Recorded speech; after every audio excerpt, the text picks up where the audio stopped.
আপনি একটা জিনিস চিন্তা করেন, মানুষ অনেক ধরনের মানবিক কাজ করে, কিন্তু এই শীতে যে সিঙ্গেলদের বউ নাই, প্রত্যেককে কি একটা একটা বউ দেওয়া যায় না? এটা কি মানবিক কাজের পর্যায়ে পড়ে না?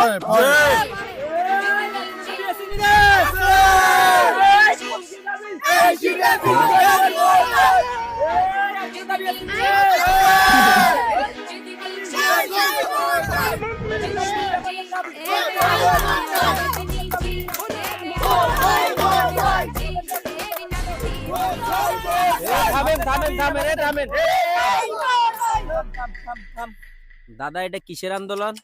এটা হচ্ছে এই শীতে সিঙ্গেলদের বউ নাই, বইয়ের আন্দোলন। দাদা, আপনাদের কি এই কজনের আন্দোলন? না, এটা আমাদের এই কজনের আন্দোলন না, এটা হচ্ছে বাংলাদেশের প্রত্যেক সিঙ্গেলের আন্দোলন। তাদের হয়ে আমরা মাঠে নামছি, এই শীতে আমাদের বউ চাই।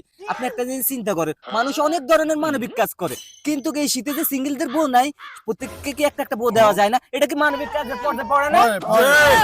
কেন তারা আমাদের এটার সাথে কাপুলিতি করতেছে? কেন তারা কি আমাদেরকে চোখে দেখে না? ভাই, এই থসের বেলা আছে না, মানুষের বেলা লাখ লাখ টাকা দিয়ে বাসা লাখ, তারা কি আমাদেরকে একটা মেয়ে দিতে পারে না? আমি কি তাদের টাকা চাইছি? আমরা কি তাদের কাছে কি টাকা পয়সা চাই? আমরা চাই না, আমরা শুধু একটা বউ চাই। অসহায় শিশুটা বউ একটু লাগে না?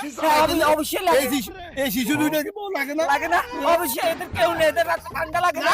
কেন এই ধরনের অমানবিক কাজটা কেন আমাদের সিঙ্গেলদের উপর হবে? আমার কথা হচ্ছে এইটা। আপনি এটা প্রচার করবেন। এটা প্রচার করবেন। আমাদের দাবি একটাই, বাংলাদেশে প্রত্যেকটা সিঙ্গেলদের এই শীতে পৌঁছায়, না হলে আমরা গণ আন্দোলনের ডাক দিব, পুরো ঢাকা শহর আমরা বন্ধ করে দিব।